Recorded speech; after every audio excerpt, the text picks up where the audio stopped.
Bonjour, Richard Menga du cabinet conseil EYO et de la ferme biologique de Lelodorf. Alors aujourd'hui, nous allons parler d'un thème qui est assez intéressant en agriculture. C'est un chapitre qui demande effectivement beaucoup de dépenses. Ce sont les intrants.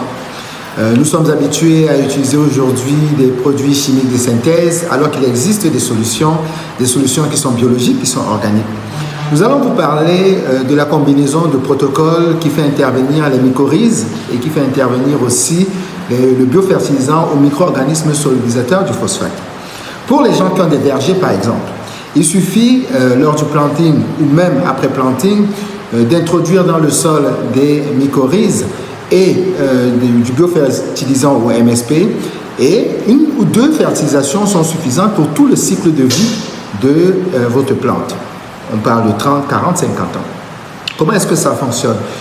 Ce MSP, c'est biofertilisant micro-organismes solubilisateurs du phosphate. C'est un engrais extrêmement riche qui a pour rôle de nourrir le sol et non la plante. Le sol, lui, s'occupera de nourrir la plante.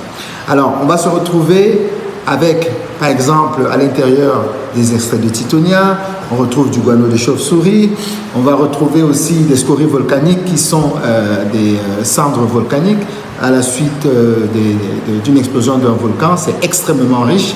On n'a qu'à se souvenir, par exemple, à ceux qui font l'agriculture au niveau des pentes du Mont Cameroun ou aux Philippines dans les rizières, on voit vraiment la différence qu'apportent des sols volcaniques.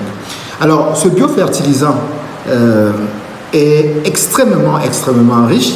Il permet de faire une agriculture avec des rendements de qualité et de baisser les coûts de production.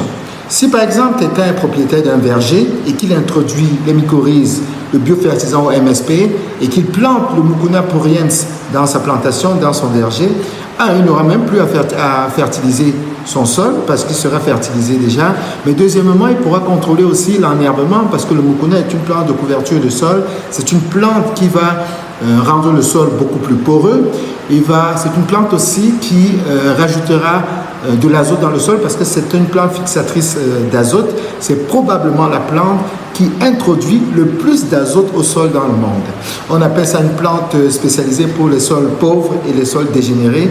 Et c'est pour ça que nous vous proposons aujourd'hui, dans nos protocoles pour les vergers, pour les cacaoyères, pour les palmeraies, ce protocole contenant les mycorhizes, contenant le biofertilisant MSP et aussi en plantant du Mucuna pruriens chaque année dans votre plantation. Alors je vous remercie, c'était la capsule aujourd'hui de la ferme biologique de Lelodorf. Passez une excellente journée.